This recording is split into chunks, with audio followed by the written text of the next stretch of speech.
Okay, that's started. Okay, thank you.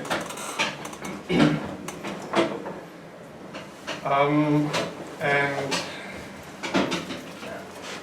I start with an outline so you know what's going to be presented in this presentation.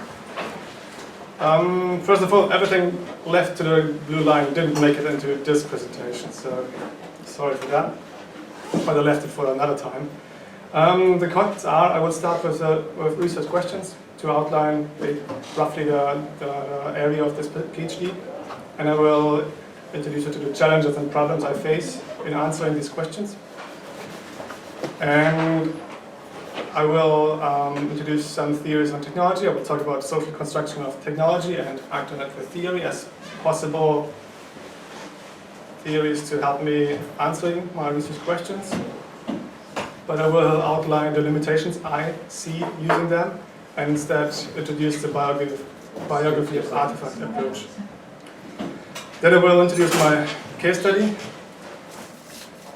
and eventually show how I apply the biography of artifact approach, studying and understanding this case study.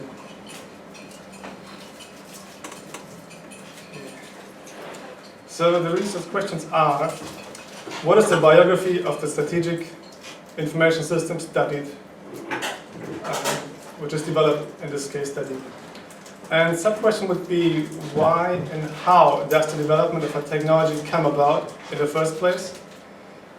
Why and how is the development sustained over time? And why and how is the technology implemented, adopted? So I'm interested in the whole, well, I don't want to say life cycle, but sort of it is. So it's like, how does the idea come about for this idea, for this tool, and how is the organization around it formed eventually to get this development started and continued over a long period of time. And first of all, what is a strategic information system? We need to clarify this. And it's an information system that provides a competitive strategic advantage to the company that's developing it. And it has some specific characteristics. So, according to Chibora, its strategic information systems are not fully designed top-down or introduced in one shot. Rather, they are tried out through prototyping and tinkering. So they are the result of experimenting, of people just playing around with data and coming up with different ways of using it, of analyzing it. So Chibora also calls it the grassroots of, well, yeah, it emerges at the grassroots. He also described events, behaviors, system features, and people who use them, and also who develop them, fall outside the scope or original plans and specifications. And to understand what type of technology that is, I draw on James Fleck's description or distinction of technologies, and he had his 4 types in mind: discrete, system, and component technologies. I won't go into details into these 3, but rather say that the similarity there is that these technologies they're implemented and used in a system which is well known. So the system boundaries of these technologies, the environments, are well understood and well known, well specified. He distinguished these kind of systems with the configurational technologies, where the system is not very clear. So it is similar to system technologies, as it comprises of a complex of technologies. So it's not just one single. It can be one single technology, but it doesn't need to be. It can be a complex configuration of different technologies. The main characteristic is that there is no clear system-level dynamic, and the characteristics are similar to open rather than closed systems. That is to say, systems in which there is a significant transfer of material or information across the system boundary.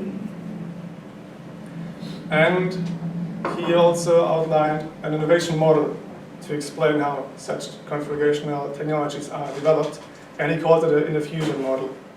It's an alternative to the linear model, but it stresses the relevance of users and the implementation side. in the course of the development.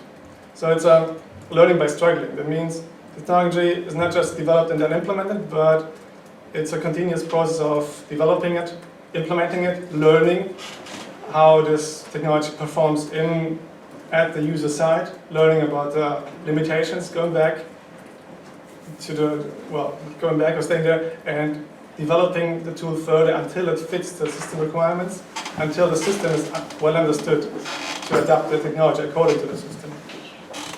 So it is a knowledge that a configuration of technology over time can become system technology, where the system is eventually well understood. And important is that the context is input rather than just a factor. So the context plays an important role in this innovation model. And for me, it's obviously obvious that InnoFusion is an appropriate model to study strategic information systems. And the requirement here is now I need a theory that supports me, that helps me to study configurational types of technologies.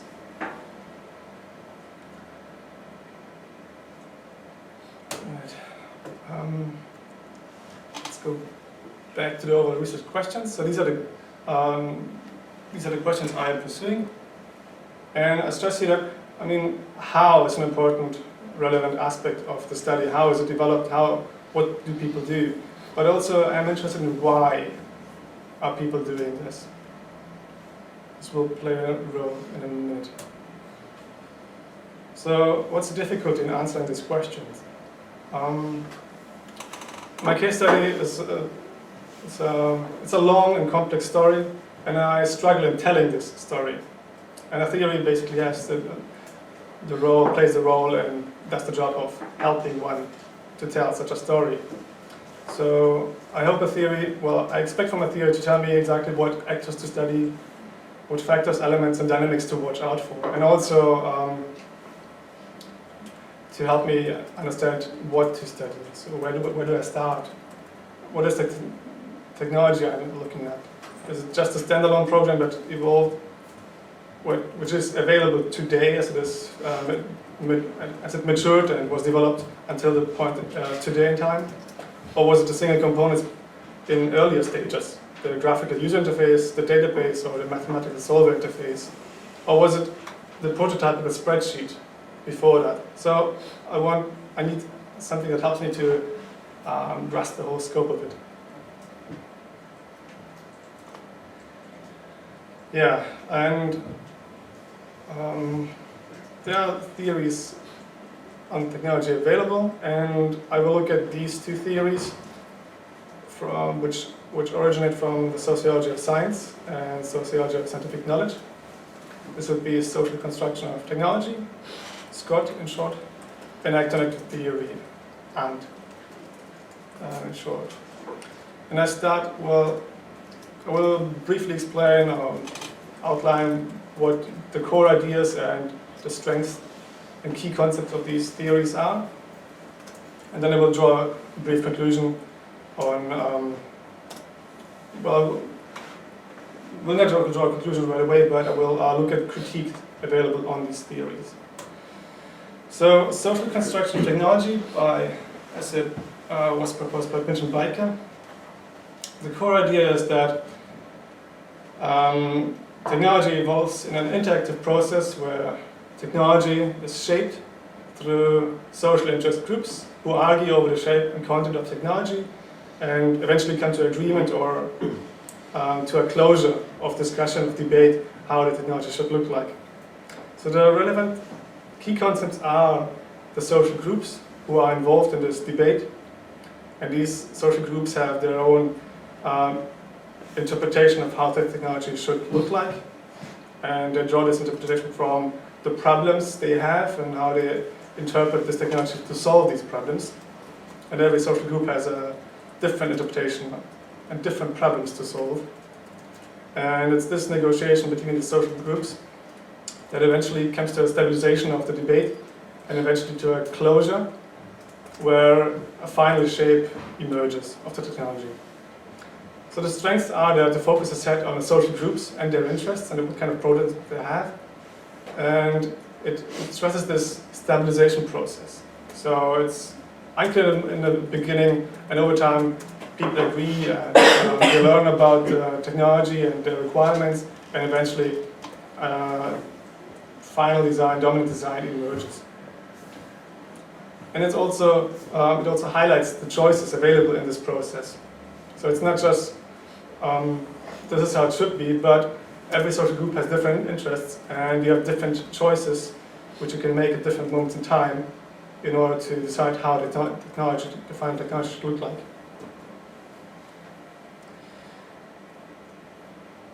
So much about the social construction of technology. Then next, the actor-network theory, as it is proposed by the Turco law. The core idea is that technology evolves also as a result of growth and stability of a heterogeneous network, which grows through translation of interests and enrollment of actors, and the strength and stability of this network in the end determines about the success or failure of a technological project or technological development. The key concepts here are this heterogeneous network, and this is where actor-network theory is very, I would say, complex, because it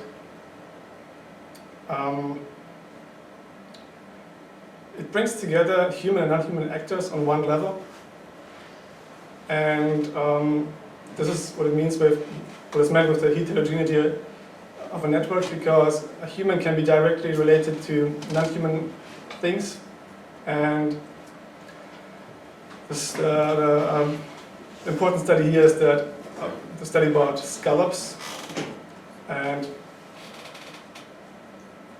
well, I'll leave this away.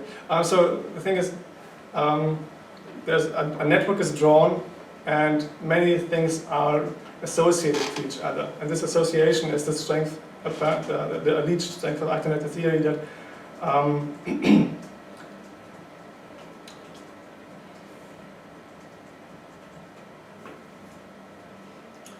I think I got lost in myself in translation here. So I'll just leave it there. The strength of the heterogeneous network, which relates human and non-human actors with each other, and the strength is also the vocabulary of the translation. It explains how this network grows. And the steps are problematization, interestment of different actors, enrollment into the network, mobilization of different, enrollment and mobilization of different actors. And the final step, when the network breaks down, would be the dissidence by such actors. And another important concept is obligatory passage points, and I'm omitting other important aspects of actor-network theory here, but this gives a brief overview of what it is. And the strength is that the notion of the heterogeneous network is stressed, which also says that technological development is subject to constant change. Actors come and join and leave again. So this was a brief overview of two available theories from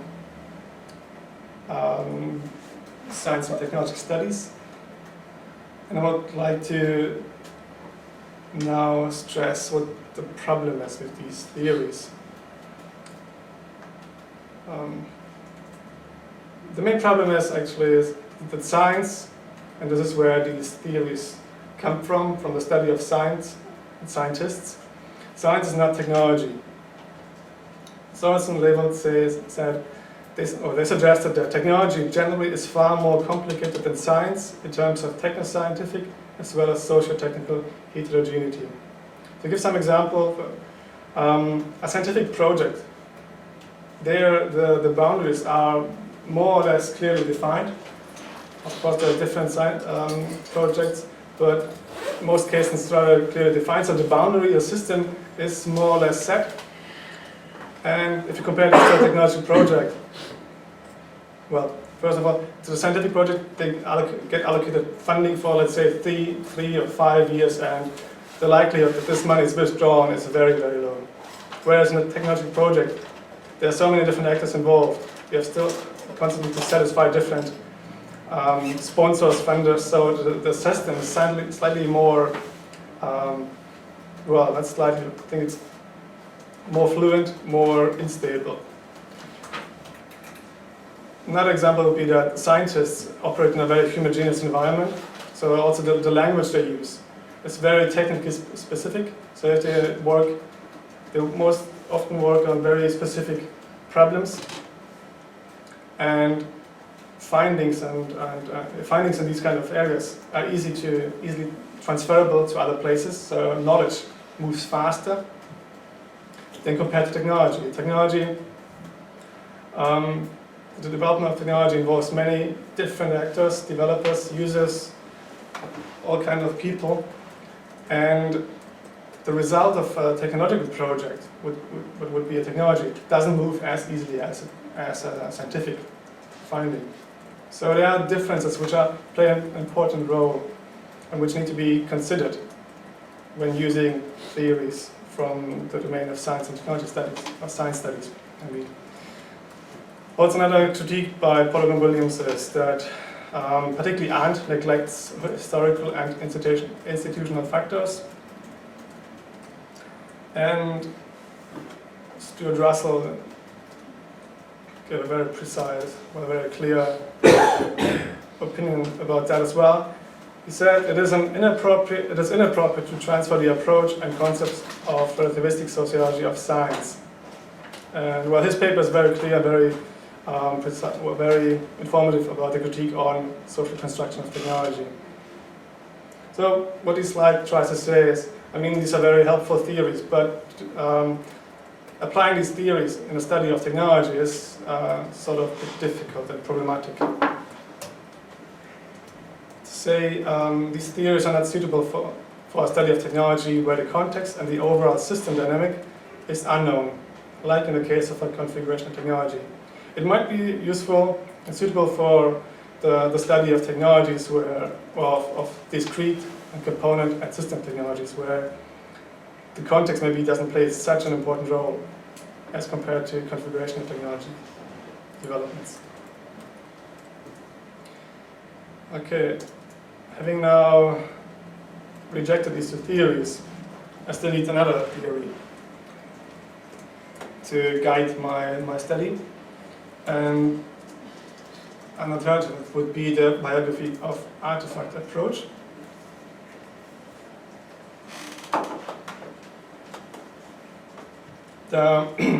This approach focuses upon social, or rather social-technical, processes involved in innovation and how these are shaped by the context and history. And I underline context and history. So at least this theory takes into account and acknowledges context and history explicitly. So this is, for me, in this case, a very interesting point. And the approach stresses the multiplicity of locates and actors, timeframes, and methods, and proposes some concepts to grasp. For example, the multiplicity of locates and actors. Here, the concepts of arena, agora are proposed. Agora. Agora is it's a Greek word for marketplace, and it's a metaphor for how many different kinds of actors are involved in the development of that technology. So, in the simplest form, there would be the producer and the consumer, but then there are also other people who run around on the market. It could be intermediaries like consultancies and other actors. The arena concept is arena describes a cognitive space with specific settings and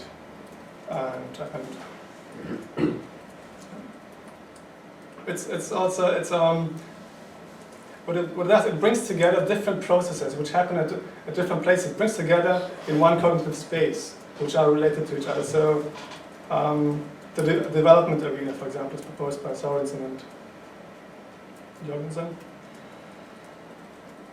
So yeah, here it's compared to Scott and Arndt, or Scott, the social construction of technology. It doesn't just stress the importance of social groups with interests and have problems, but it's a bit wider and includes more than just these social interest groups. Timeframes it acknowledges that a technology is not just the development of the project itself, but also the historical context plays a role of not just the people who develop the tool, but also of people who are using the tool at the end. And it also acknowledges the wide and broader context. And in terms of methods, it highlights that it's not just ethnographic data you need, but also historical data and qualitative studies of local and broader development and quantitative data. So it is it's not really a more precise or more detailed theory, but it's a very broad and helpful starting point to study art technology.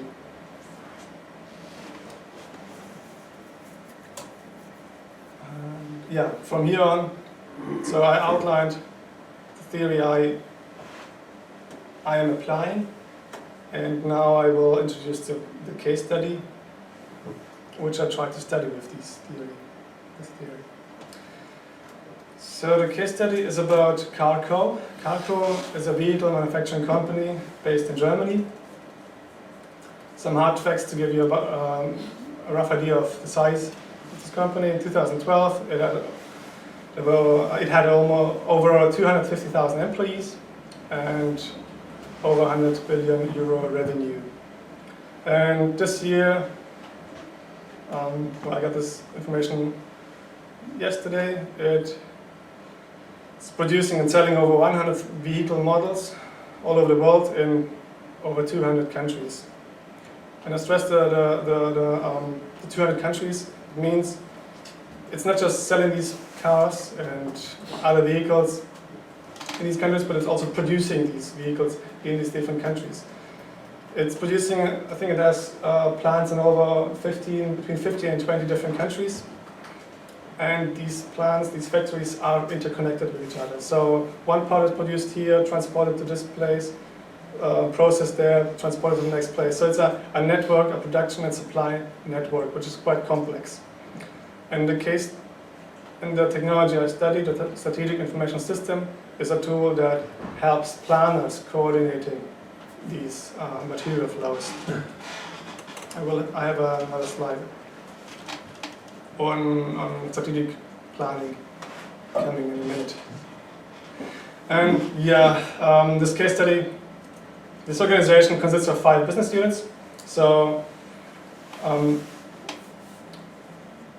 every business unit, 4 of these units produce and sell and, well, operate almost independently. And every unit is having its kind of model. So one business unit sells passenger cars, the other 3 units sell commercial vehicles. So it's distinguishing these units, business units. And there's one research group that provides services for all of these units. And the study is looking at the research group, because this tool is developed in the research, by a research team in this group. A slide on the methods. So it's a single ethnographic case study, and I've conducted 42 interviews. I've spoken to 42 people, including a focus group with the 8 key actors involved in this project over different moments in time. And 17 of these are from the research team, 19 people sit in user departments in these 4 business units. So I managed to speak to all of the different user environments. 3 from a consultancy, or from different consultancies, and 3 others. And I also did participant observation within the research team. I spent a total time of about 1.5 years in this. In the team, I was going there irregularly to work with them, to help them actually at the project. Over time I became the community manager. I was speaking to the users and making sure that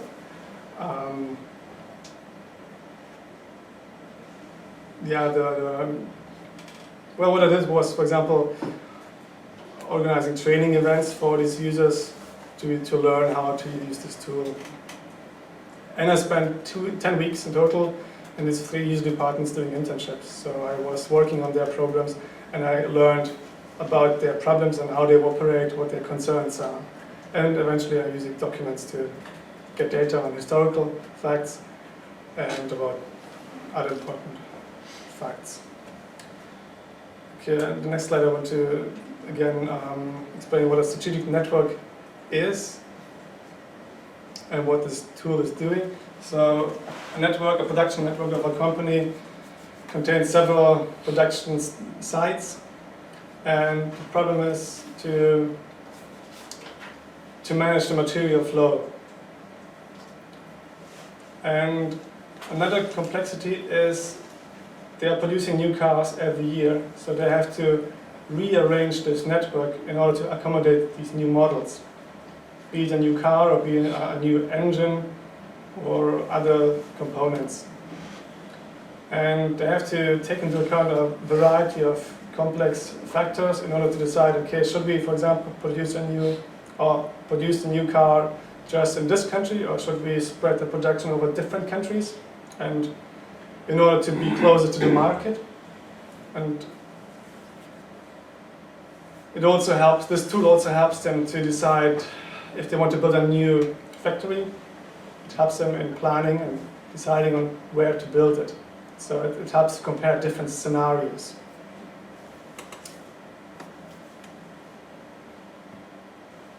And maybe to explain, before this tool they were using just complex big Excel spreadsheets to cope with all these different quantitative data, quantitative information. And this tool helps them to process this information faster and to compare many more scenarios automatically than just by hand.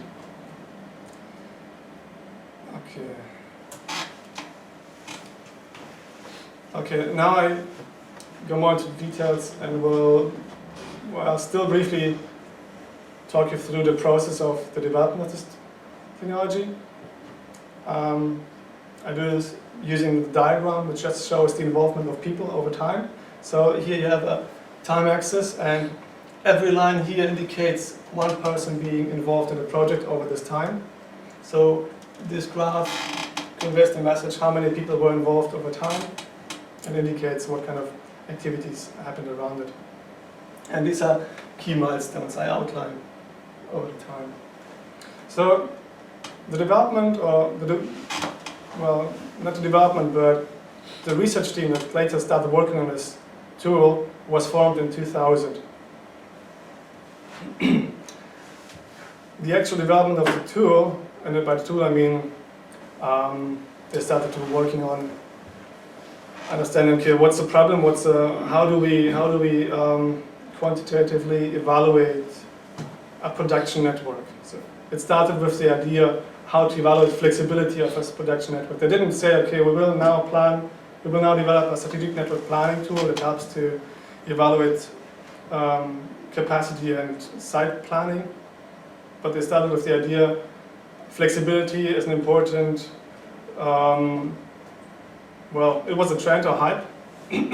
So they had to study flexibility in the production network and how to implement flexibility in the factory and the production network at the machine level and the assembly line. So it was a very vague idea in the beginning. And from 2000 to 2002 they were just evaluating or researching different methods available at that time on flexibility. And they were funded by the Federal Ministry of Education and Research, where they were funded in parts. This initial funding supported them well, it was actually a project funded by the Federal Ministry, and they were asked to participate. This is how they got into it, well, not on purpose, but by coincidence. And from this project on, they got the chance to participate, actually not participate, but they were encouraged to submit a proposal to the European Commission to do a similar study, but just on a higher level, because the first project was aiming at small and medium-sized enterprises in Germany, so it was quite small in scope, and they were encouraged by the Federal Ministry of Education and Research to submit a proposal which covers the same topic on a wider scale.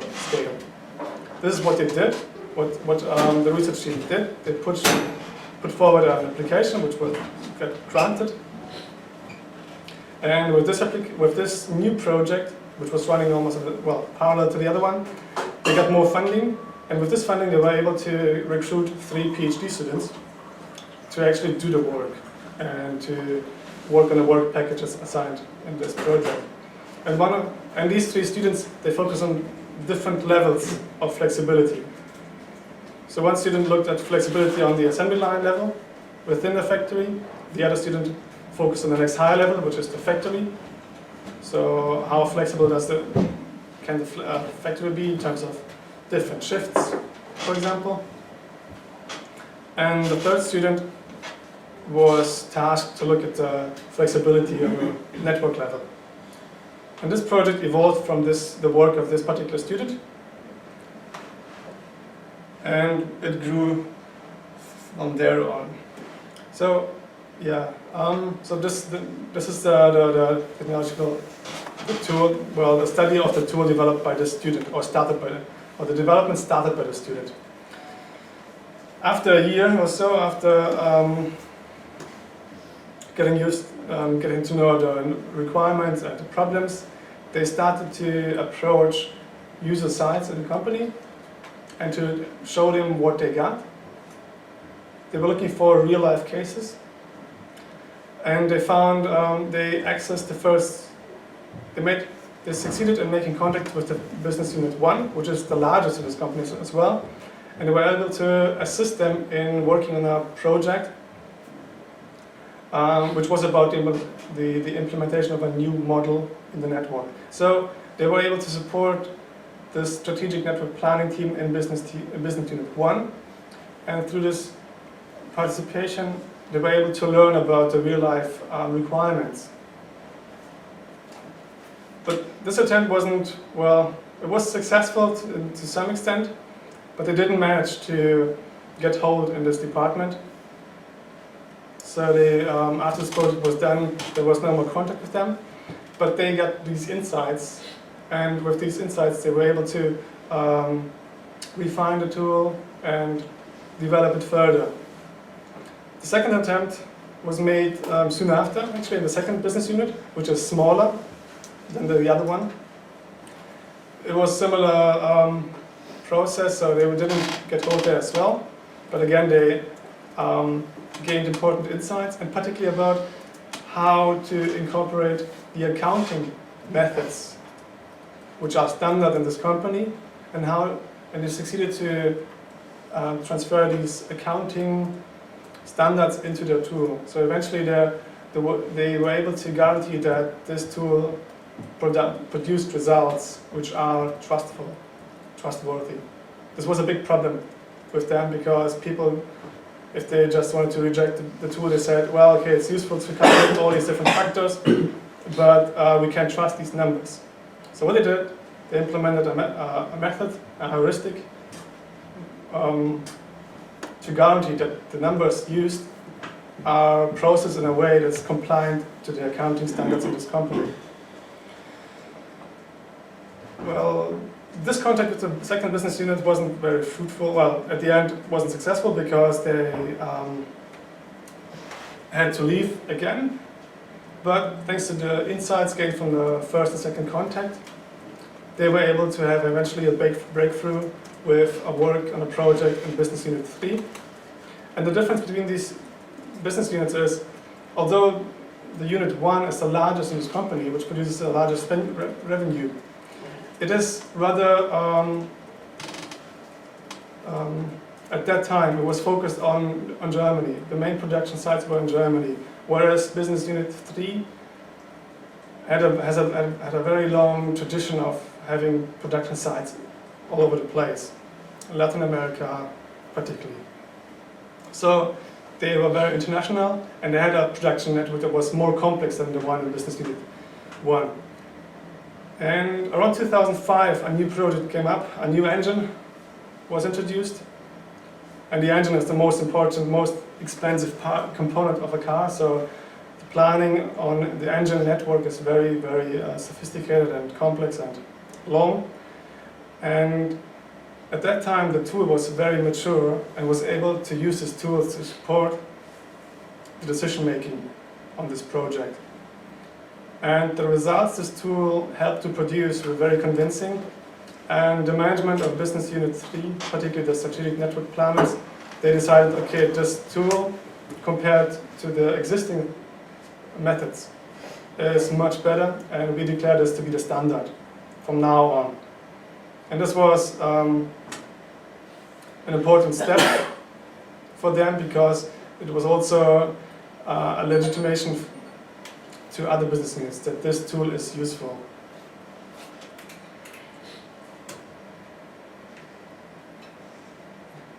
Before I continue, so these are people, and to this level actually, who worked in the research department. So there was lots of development from 2002 until 2006. And after the implementation of the tool in Business Unit 3, the development actually was reduced until only 1 or 2 people were still involved. Basically nothing happened over the time. All this time this tool, they rested on this success. And in 2008, the manager of the research team decided, or convinced the business unit managers, that they had to redesign this tool, because until then it was still more or less a semi-professional prototype, and it still required lots of attention in its use, because you make a wrong input, it could just destroy the whole project, well, the whole calculations, and you don't notice it. So there were lots of errors and mistakes in there, and he convinced that it requires a professional redesign from the bottom. So a new project was initiated, and this explains why so much activity started to happen again. And this redevelopment process was initially planned to last just 6 months, a quick re-implementation of the same tool, because everything was known.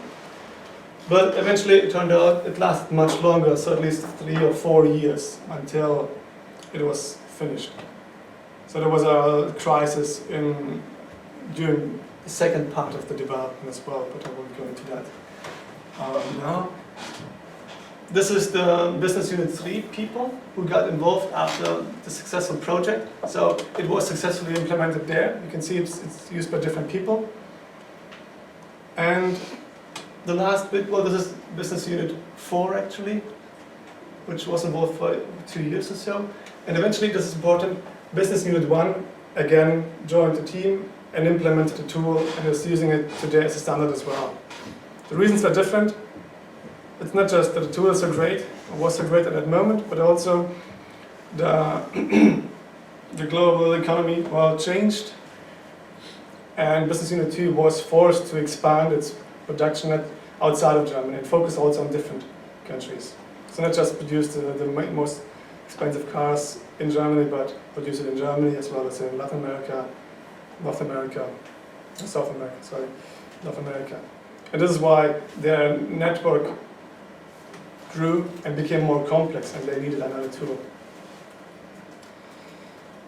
Okay, so much about the case study, and I will now jump to a slide which shows how I apply the Biography of Artefact approach in order to study this project, to make sense of it.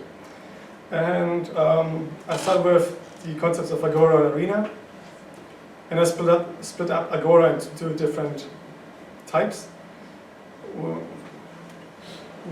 And I distinguish it global and local actors here, drawing along Calon's idea of global and local actors. Global actors are those, as I understand, those with the power and resources, and local actors are those who do the work. who created technology.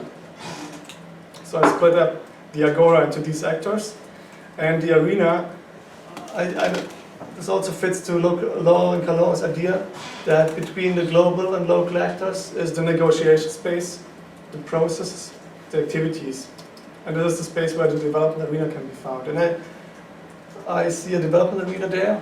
This is where the research team operates. And also I distinguish implementation arenas in the different business units. So if I think of this social construction of technology theory, it just says there are social interest groups. But for me, I would have problems to define all of these actors according to this idea. So Agora and the global actors and local actor idea does a good job just separating those and locating different levels.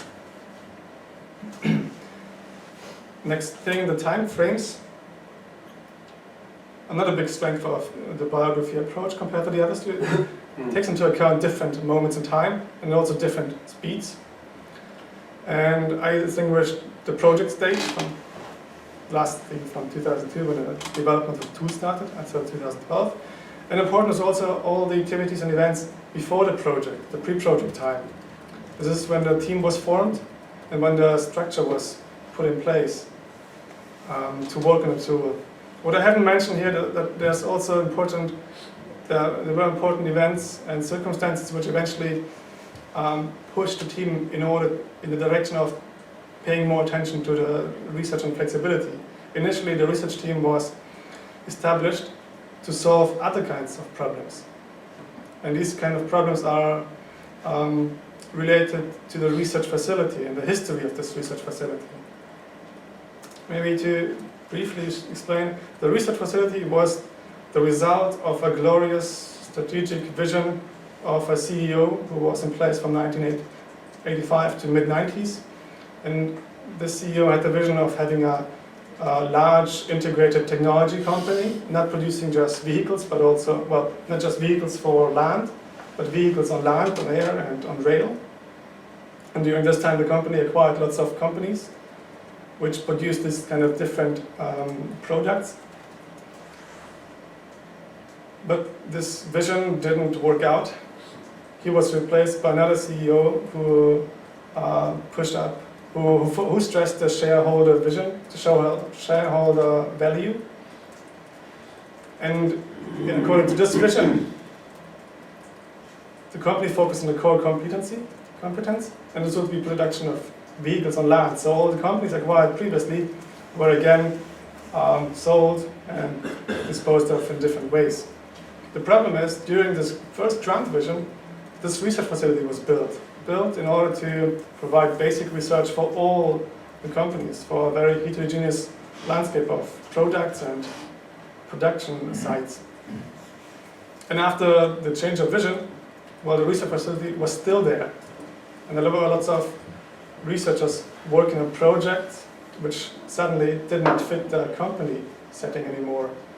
So over time they got problems with transferring the results of these research projects into the company. It didn't work out. And this is why they formed a new research team to focus on the problems of these projects. But for another reason, this research team was not successful in collaborating with their colleagues because they just refused help from the other side, from new colleagues. So this is why they focused, instead of solving the internal problem, they focused on solving different problems outside of the research facility. And this historical information is not captured by Scott or Arndt appropriately. And important is also the international, national, regional, and organizational context, which is the development of the global industry from 1950s into 1990s. Relevant for the car industry is the emergence of Japan competitors over time. They introduce new ways of producing cars, and the Western producers struggled with coping and catching up with, well, in this case, Toyota. So lots of change was also triggered by the Japanization of the automobile industry, and well, at the same time also there were problems with the slowdown of economic growth. And all these factors, contextual factors, play a role eventually in the development. And this is taken into account using Biography of Artefact. Well, and finally, as the approach also proposes to use different kinds of methods to gather data, this fits well. Well, I used participant observation for the pre-project stage, for the project stage, and interviews a focus group and documents also to gather data about the pre-project stage and project stage. And eventually I rely on literature and broader historical developments to get more information and data on the larger context.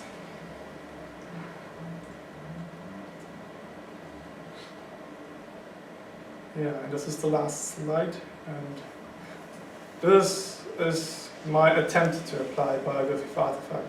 It's still very vague. I have a problem that it broadly defines the boundary of the study. This is very helpful, but it's not very helpful in terms of saying exactly what to do, how to look at it. And you see I had to apply a different concept to make sense of the agora. So it's a starting point. It's not a complete theory, well, not complete, but theory. It's a good starting point for a study compared to the other methods. And another idea, just to finish with it, is that it's maybe useful to distinguish also context from process and outcome. Because I feel that it's a biography of artifact approach, but it doesn't say much about technology itself. So it's explaining lots of things around it, but the actual content and artifacts thing sort of could be highlighted more. And here, ideas from Pettigrew and Law can be used where to distinguish the context for these three different, not levels, but types of things. I don't know. So this is just a big idea, which I would think makes sense to implement here as well. And I step it here. Thank you. That was fantastic. So thanks for giving us that overview. Any questions?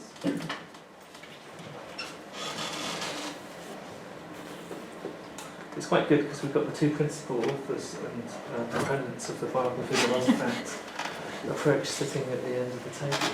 Yeah. So quite interesting to get feedback.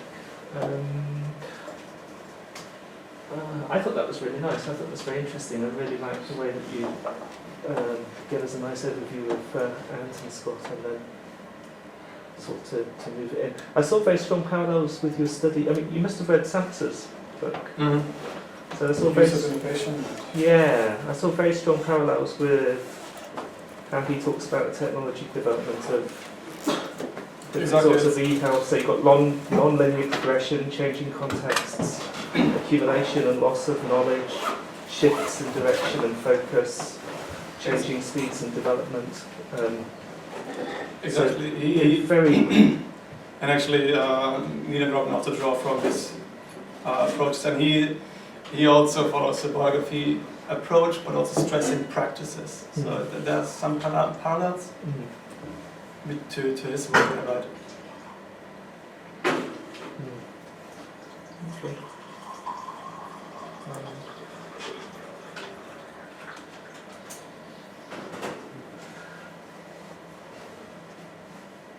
Okay. Maybe, well, this is a bit of a broad and difficult question, so my apologies at the beginning.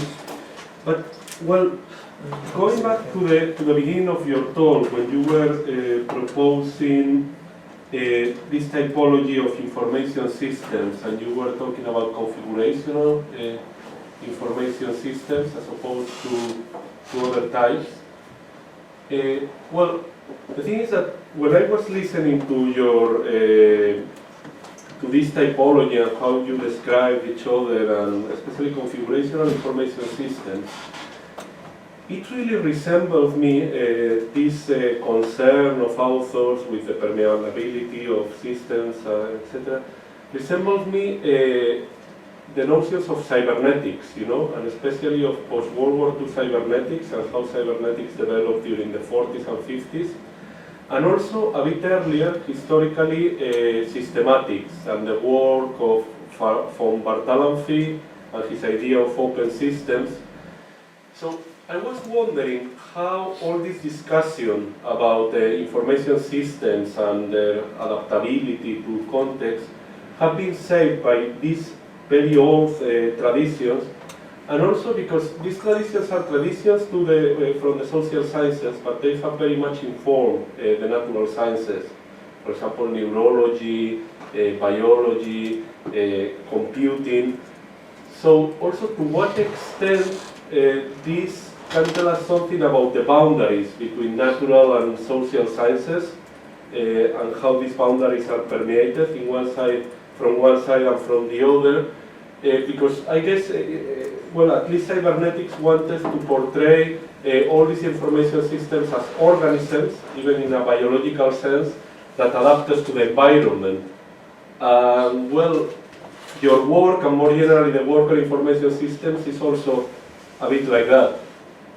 Sorry, maybe it's a bit difficult and aggressive, but as you were describing it, it really came to my mind, you know. Okay.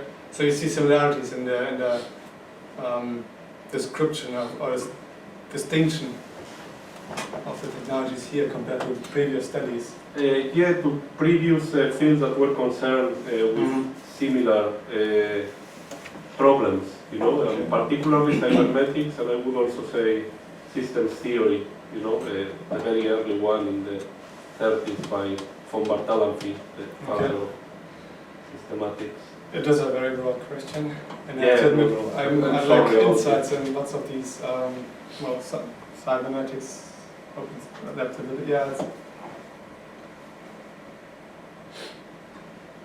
And also because cybernetics was quite applied to biological systems, for example, neurology and the brain.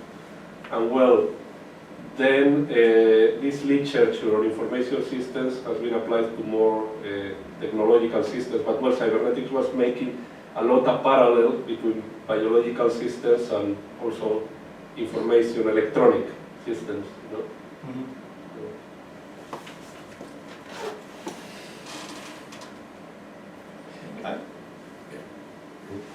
Is there a response to him or another question? Its response to, well, I wanted to ask, you also said something about configuration technology applying where the overall system dynamic is unknown. And I didn't quite understand what the point you were making was, but it seems to me that when Kaniadakis introduced the arena-agora distinction, he also introduced the concept of viewpoint, which says that there are nested stories. So you had originally thought maybe you were going to do a study of operations research, the implementation of operations, and this could be part of a study of the implementation of operations research. Yeah. But that might have suggested a different methodology and a different framing, because you'd want to look at it in more than one locale of its use if you were going to attempt to explain the history of operations research. Yeah. And you might look at where it came from.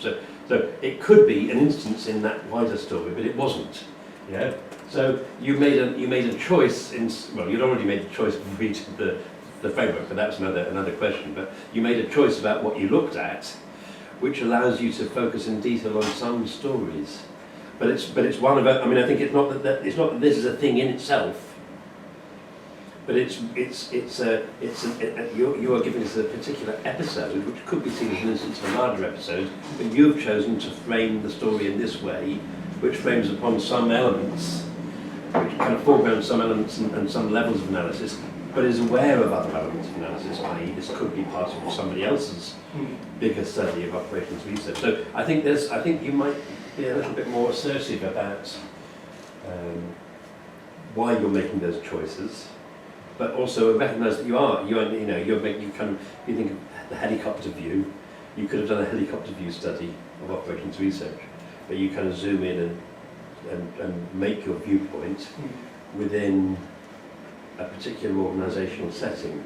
And I think one of the things that we tried to add to Kaniadakis was, because he had this idea of viewpoint, was zooming in, zooming out, and actually making, not that there is a right viewpoint, correct methodology, but you're actually telling the reader what kinds of framing you're choosing to do to tell what kinds of story and why it's useful and valuable to make those kinds of framing. So it is a response to what you're saying. Yeah, and my point, just a quick follow-up. I mean, it's not a criticism or anything, but I think this may put the more general literature on information systems and their adaptability within a wider scholarly tradition, you know, that may, well, I'm not sure whether it starts, but I think has got like quite an inspirational point in cybernetics and systems theory. And of course, I mean, the more recent literature is different, has different concerns, maybe it's more tailored to something else, but you know, I don't know the literature maybe in detail, but I haven't seen, you know, that connection, you know, and maybe framing it in that trajectory. And I think it's also quite interesting that these very early studies, cybernetics, systems theory, also address biological systems, you know, and stress the parallels, you know, between artificial, electronic, and living systems. And well, I think it would be very insightful even with today's concerns, you know, about interdisciplinarity and. Well, during the course of the PhD, my focus was like changing too often. And I was once very interested in operations research, like the overall practice. And this is just one implementation, one locale of this particular method implemented in a company in a very specific environment. And I found it very interesting how these operations research methods slowly permeated through the organizational boundaries into this particular place. And I was interested in focusing on the wider relevance of operational research, how it emerged after the Second World War and left the military environment and found its way and place in the industry. It was a very interesting story. And for some time, actually, I was walking down that road. But eventually I made this decision of like focusing on one specific locale. And it would be interesting to study how operations research continues to conquer different places. And this would be the story for the next PhD, but it would be fantastic to know how a competitor actually applied the same methods in their company. And there once was a presentation given by a PhD student who worked for a competitor. He was there at the research facility and explained where he was working also on this tool. Later he left and worked in this company, and then he came back to give this presentation and he gave an insight on how they applied the same methods, similar methods, to solve similar problems in a different way. It was very interesting to see that these organizational factors in this one company and the history of how this research facility was built and how this research team was formed to solve problems, these were very specific factors shaping this particular technology. So their tool, it mirrors the history of this environment, and it would be interesting to track the development of another tool to see how operation research was implemented considering this organizational environment. So this is actually the strength of the Biography of Artefact approach. You would need to focus on different locales as well, but yeah, next time. Yeah, but it's very maybe it was difficult, but it's obvious to find a postdoc or something like that. To find? To find a postdoctoral project, you know. I think there's some ground for that. Yeah. Thank you. Thank you. I think that, you know, it's interesting, like last week you were saying my use of ant leads to loss of certain context, and then you described how you're using the Biography of Artefact to give you this sort of history, information, context, and so on. And then at the very end there you were starting to worry about, but what am I losing? And I think like your description just now that you've just given in that answer kind of, you know, you've got an idea of the justification of Biography of Artefact right there, but you just have to accept that you're by making that decision you lose certain other things, which I think is similar to how I'm using Ant, maybe, you know, looking from another way, and so I will also